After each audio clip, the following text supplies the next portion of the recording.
Sahana Vavadu, Sahano Bhunaktu, Sahaviryam Karavavahai, Tejasvinavadhidamastu ma Vidyushavahai. Om Shanti Shanti Shanti.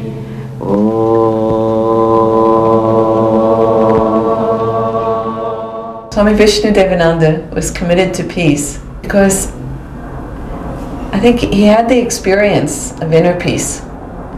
And from his point of view, inner peace was no different from outer peace. First you have to find inner peace, inner light, then only we can have external peace and external light.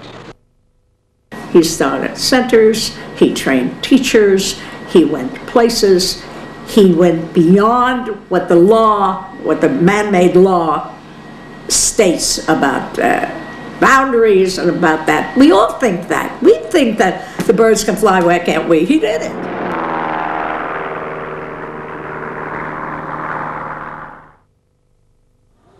Extraordinary man and heart filled with love for all humanity. Swamiji was full, it had the strongest will imaginable, but with that vision of unity.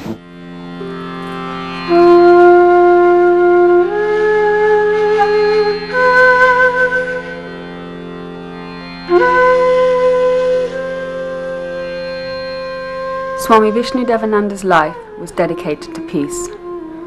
This dedication arose out of a deep realization that peace is not just a state of warlessness.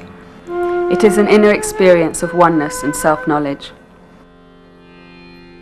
I think he actually felt other people's pain. So to ask him why would you try to ease the pain of others, it's just an unthinkable thing. It's unthinkable not to try and help from his point of view. When Swami Vishnu came to the West, he became very aware of the mental, emotional suffering that was happening in the West. And what this translated to was to be able to bring peace. How you get peace is by becoming the part of, it's a Zen thing, part of the whole. It's a connection, and he felt the connection. Swamiji realized that the members of modern society need a means of spiritualizing their daily lives. To enable them to tap the inner fountain of peace, he prescribed yoga and meditation. Now, yoga offers a method, a system which brings both physical and mental development, and this science is known as yoga or yogic way of living.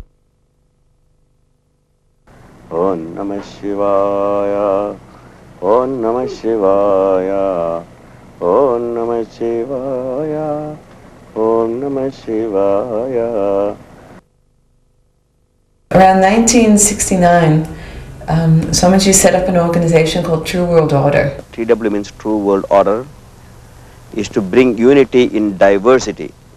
We cannot have one type of religious leader for all the humanity, or one type of political leader, or any other form of leaders. Yet, if we accept that unity can be found in the diversity, there will be peace in this world. For this TWO uses the technique or science of yoga for self-mastery and self-discipline.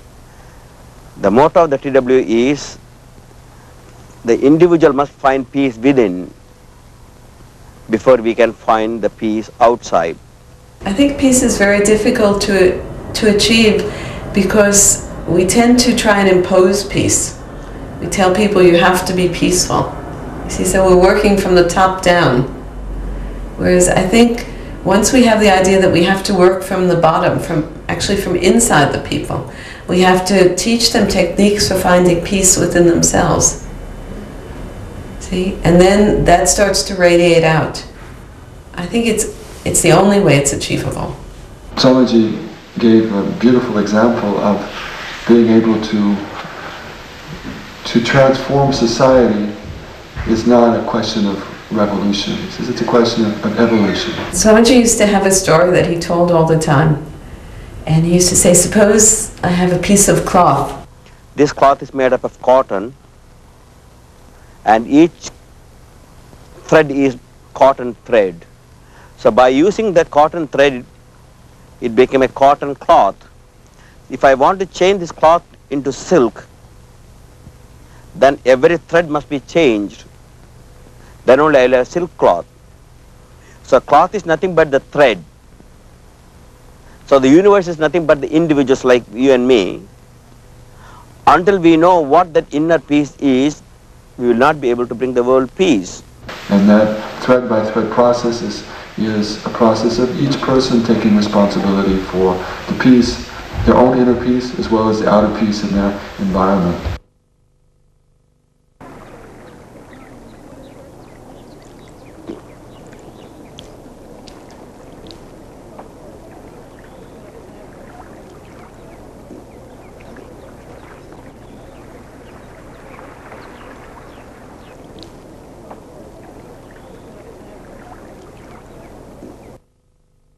The first program of the True World Order was the Sivananda Yoga Teachers Training Course, which has as its stated purpose to train the future leaders of the world in techniques for finding peace.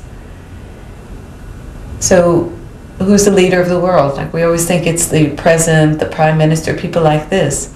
But actually, everyone can be a leader. Right? Anyone who has a certain experience can teach other people that experience. Swamiji felt that if the people running the world had the means to undertake the inner journey, they would fight the only war worth fighting, the one with one's own mind. The yoga means union between the individual and the supreme, and there are several definitions are there. Main definition is union between the individual and the supreme. Other definition is yogas chitta vritti nirodha. Raja Yoga says yogas chitta vritti nirodha. Yoga is controlling and subjugation of the mental modifications. Modifications are something like the waves, the ocean and the waves. The ocean is made up of water, but waves also made up of water. And there is no difference between ocean and the wave, but the waves are the modification of the ocean. Same way, the mind is the ocean, and there is modification or waves called thought waves. These thought waves disturb our peace of mind in continuous thoughts, various types of negative thoughts, positive thoughts, neutral thoughts, and they are continuously pouring into the mind. First, students are taught how to remove the negative thoughts and neutral thoughts and put with the sublime thoughts, and eventually he controls all thoughts and go beyond the thought, and then the mind will become like a lake or an ocean without waves, and he finds tranquility. In the tradition of his teacher, Swami Sivananda, Swami Vishnudevananda knew that a true hero is one who can overcome greed, hatred and jealousy. Why did Swami start to teach a training course? Swami could not start to teach a training course. It was all part of the program. It was all part of the plan. He had to plant the little seed. So that seed was his teacher training course. He invited people from all around the world to come together and learn yoga together. And that was first to be able to break down those barriers. Not only did Swamiji connect his teacher trainees to Swami Shivanandaji, his master, to God itself, if you wish, but he connected us to one another. Because when we were in yoga camp with the teacher trainees, or with Bren, or with Dr. Teitelbaum, or with Swami Sharanandaji, you've got more flavors than Baskin-Robbins. I mean, they are people from every part of the world. This summer I was up in Canada. We had 143 teacher trainees from every part of the earth. I happened to be teaching one of the exercise classes. There's a guy lying on the floor. He's got a t-shirt on. I like to read the t-shirt when I'm teaching the class. He had a t-shirt on that said, Shivananda Yoga, Beirut, Lebanon. And I've seen a lot of stuff, but I freaked. Swamiji started the first yoga teachers training course in 1969. Swamiji started giving the course in Valmorin in Quebec, and now we have several courses a year in Quebec, in Bahamas, 2 in India, in California, New York, Israel, South America. Right, so we train people from all over the world, all walks of life, all different types of people. So we especially came up to be with you all as this is not something like an ordinary pop festival where you don't see the promoters. They are somewhere, collected the money behind and then gone, you know. Here we are part of we are listeners, we are audience, we are talkers, we are players, we can ask everything. And that's why Swami is, all Swami's life, you know. We are not separate from you all in any way, nor we feel that we are great teachers or gurus to initiate and to bless you and take you to the heaven. That's not the way our Master Swami Sivananda taught us. He asked us to be simple, to be one with the humanity, and we are trying our level best. Although teaching yoga was a central theme of his life, Swamiji felt the need to take more direct action. And this is where the peace plane arrives on the scene. It was painted by the American artist Peter Max. Swami called me up a few months ago and asked me if I would like to decorate his plane, and he would do a boundary-breaking trip. For many weekends, I met Swami Vishnu once in Fort Lauderdale and once in Washington and once in New York City. And each time at the airport, we had a tremendous gathering of people, and we would decorate the plane. So, taking it through the whole United States, we decorated the plane from airport to airport, each time a little more, with this beautiful bird, fully decorated in cosmic designs, you know, which emanate joy and bliss and hope. And he calls it the plane of hope. And he's going to break the boundaries, you know, in a good sense. Where are boundaries? Do you know? Have you seen any boundaries? Where are boundaries? What makes the boundaries? Have you ever asked yourselves, what makes the boundaries? All these man-made barriers are nonsense. God made one world. It's just a mental creation. Someone took a pencil and a map and drew a line. So what causes these boundaries, these divisions? Potatoes jumping out of the same bowl. We all get together, sit together, eat the same potatoes, and a little later the potato that went into this mouth becomes this mouth, yeah? And the potato that goes into that mouth becomes that mouth, and a little later he starts shouting at me, why is that this potato is shouting at this potato? It is the human mind that is prejudiced, that is conditioned, that is stupid and that is foolish, and that converts potato into predestination. It is the foolish human mind that converts potatoes into bullets. Swamiji wanted to draw people's attention to the fact that these are man-made boundaries, mental creations, and that they can be overcome. So he created a passport of his own. One world citizenship passport. This is the passport that Swamiji had Peter Max design, and Swamiji used to fly with this as his only passport. And he got into every country except France. The peace plane was a concrete, crystallized idea. Swamiji's ideas were just the very essence to reach, like a bird, flying in different directions, to different borders, to different country, without any passport.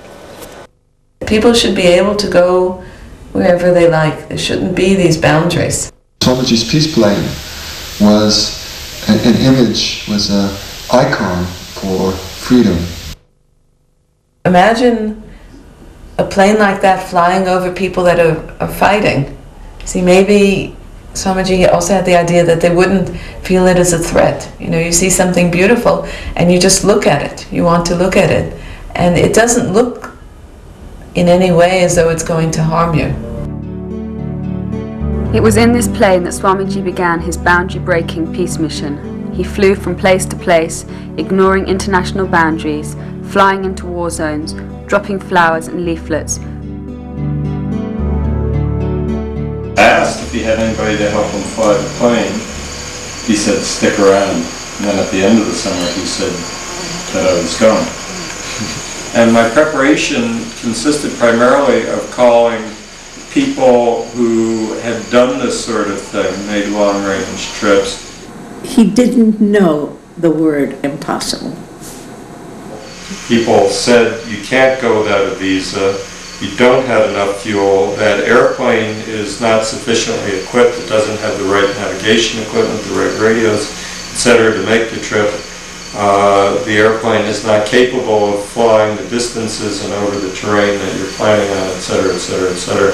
The first place he flew from Canada to London, and he picked up Peter Sellers. And he flew with Peter Sellers over Belfast, dropping leaflets, dropping flowers. So when they landed the plane at the airport in Belfast, the authorities came to arrest whoever was in the plane. At which point, Peter Sellers started doing his Swami imitation, which I wish I had a video taken. It was very, very funny. They cracked up, they asked for his autograph, everything was okay. First I was in Belfast with Peter Sellers. I flew, he was my co-pilot, and then from there he flew to Tel Aviv to Cairo. So when Swamiji took off from Tel Aviv to fly over the Suez Canal, he had to file a false flight plan. So he had to say he was going to Nicosia because it was illegal to fly over the Suez Canal. The week we were in Tel Aviv, 2 airplanes were shot down. And he said, even if he was going to be shot down, he says, well, if I'm shot down now, I'll go a little earlier than you. And so many people have died in the name of war. I'm willing to put my life on the line for peace. So he took off and changed direction. And as soon as they saw him changing direction, he got a call on the radio from the flight tower saying, you have to change direction, you're going the wrong way, immediately change direction. And Swamiji just kept going. And they said, you have orders to turn back. He said, I have orders from higher up. So they sent a plane after him. He was flying not very far away. I mean, the wingtips were maybe that far, like Blue Angels or something. Then he went like this, which was pretty clear. And Swamiji gave me a flower to hold up. It was a rose. So I held that up, and the guy goes like this. And he swoops under to Swami's side. And I was almost shot down by Israeli planes and Egyptian planes. But I all defeated with a marigold flower. An Israeli plane came to shoot me. I said, I opened my window and threw a marigold flower at him. That's why I defeated him. When Swamiji first mentioned that he was going to fly over the Berlin Wall, we all didn't take it too seriously because it seemed to be such a big event, and nobody really could imagine that it was going to be feasible, because the situation in those days politically was so thick. The world is in topsy-turvy condition, and our leaders are taking us to bring the ultimate destruction of this planet Earth. So we are just demonstrating to draw the attention of the humanity. So do you actually think anyone will take very much notice? That's exactly we are trying to show, because many people try to draw the attention of the humanity by violence, by bombing, by terrorists blowing up the houses, etc. But we are trying to show by peaceful means. This weekend, Swami Vishnu plans to risk his own life to show how much he's in earnest about peace. He'll fly this microlight aircraft across the symbolic front line of East and West, the Berlin Wall. It sounds like a suicide mission. But the danger we have to take anyhow, because the whole world is going to be destroyed. So what one person, if I die, it's not going to make much difference, because they are going to destroy the entire world. Within 20 minutes, in 6 minutes, there will be no Europe left. 20 minutes, the entire planet is gone, 90% of the population. Do you expect to survive that trip across the border yourself? If I survive, I'm fine. If I am not survive, because I'm going a little earlier, and you will follow me later on. People will obviously be entertained by what you're doing, but in the end, don't you think they'll dismiss you as some sort of crank? Well, that's what, when the people bomb the houses, bomb embassies, and destroy the planes, etc., and bring the bomb, then it's not crazy. When I bring flowers, cross borders with flowers, not with guns, then people call crazy, then they are crazy. I'm not crazy. He used a much smaller plane, an ultralight plane. It can be taken apart and reassembled in a backyard, and requires very little distance to take off.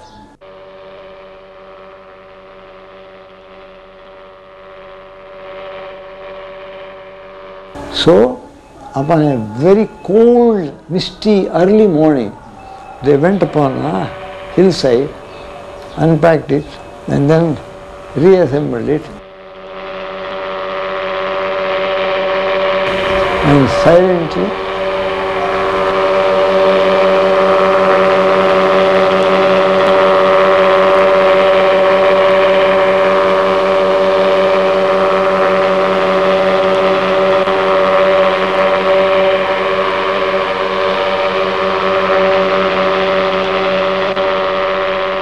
So he flew over the Berlin Wall. Remember that time they were shooting people who tried to go over. He actually flew under the radar. They couldn't see him with the radar. The guards that were posted should have been able to see him, except it turned out that that day was very foggy. He knew he wanted to fly east, so he flew towards the rising sun.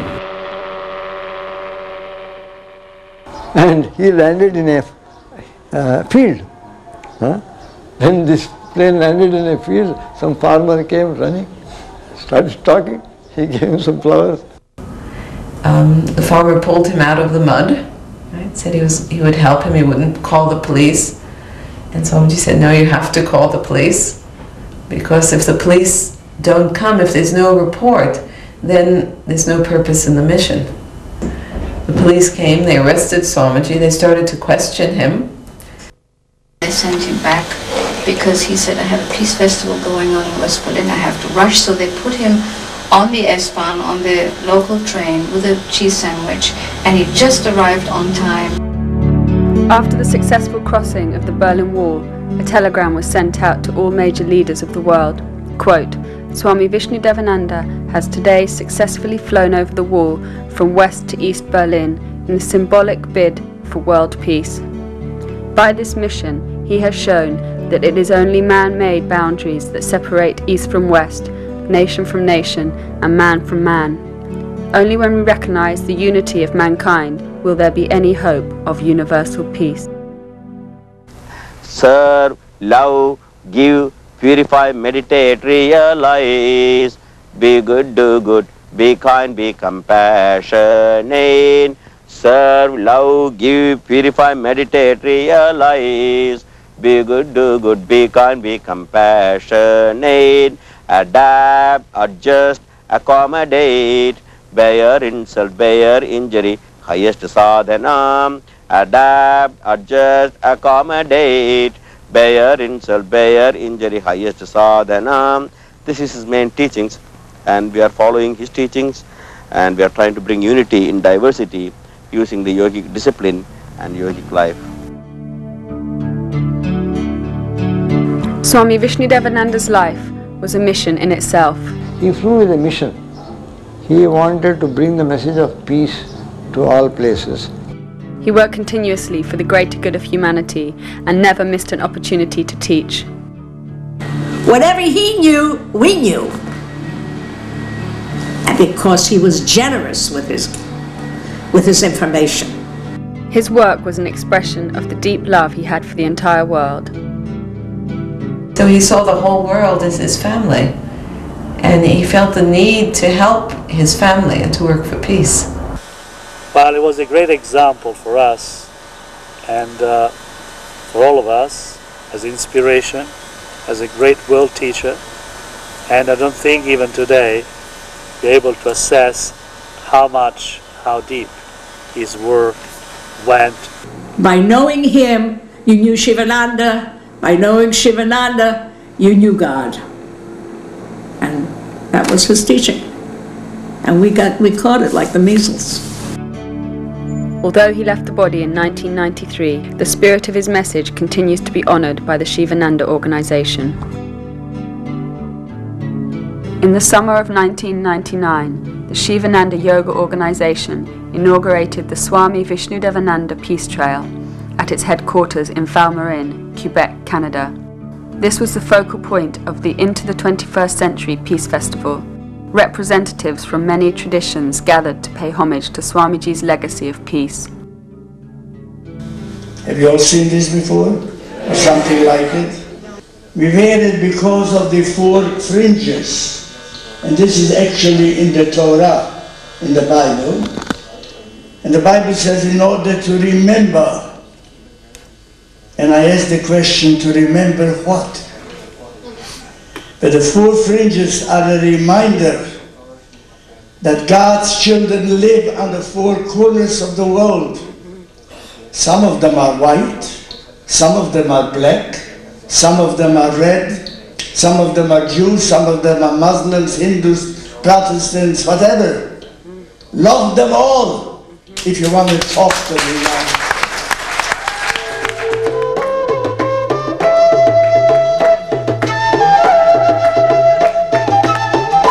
In an array of cultural, racial and religious diversity,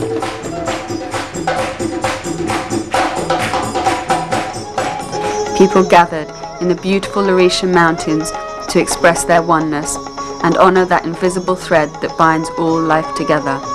A central theme of the event was the peace pole, carved by local Native Americans in the shamanic tradition of their elders. The peace pole is actually an idea started by an organization called the World Peace Prayer Society. It was started in Japan, I think around 1955. Their idea is to plant a symbol, of peace, and within that peace pole they put the prayers of various people. The prayer, "May peace prevail on earth," was emblazoned on it in many different languages. The organisation felt that the peace pole reflected the positive intention behind Swamiji's Om Namo Narayanaya mantra bank. He established it in 1987 in a natural rock cave in the Himalayan mountains. Billions of mantras have been written by peace-loving devotees and deposited there. The Peace Festival marked the beginning of the Sivananda Millennium World Peace Pilgrimage.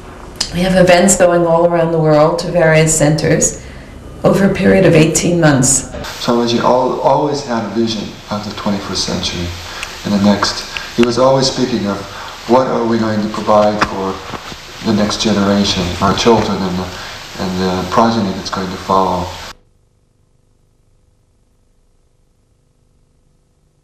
We have to have a life which is not merely external, it also must be internal. Inner awakening must take place, because in order to survival of the world is very difficult. By year 2000 we may not survive if the people won't actually take a positive step in their life. So this is to show the humanity that we can have a positive life and bring the humanity in a higher conscious level, not a lower conscious level, you see. As we enter the new millennium, the Sivananda Yoga Centres are planning a series of international events at various locations around the world. This is a pilgrimage that invites each person to recognize the divinity within him or herself, to give expression to the highest form of love, which is unification, not separation.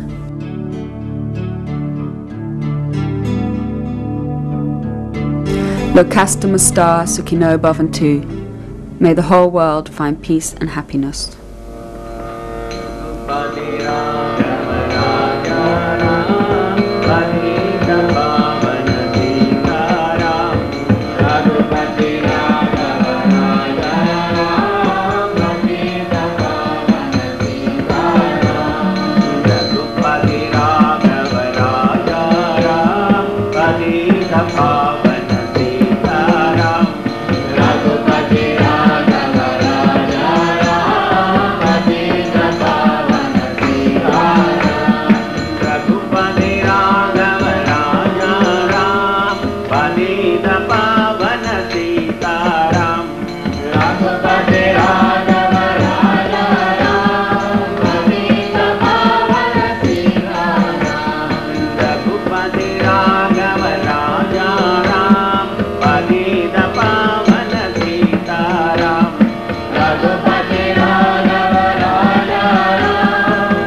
How's the Congress going? Oh, Congress is beautiful.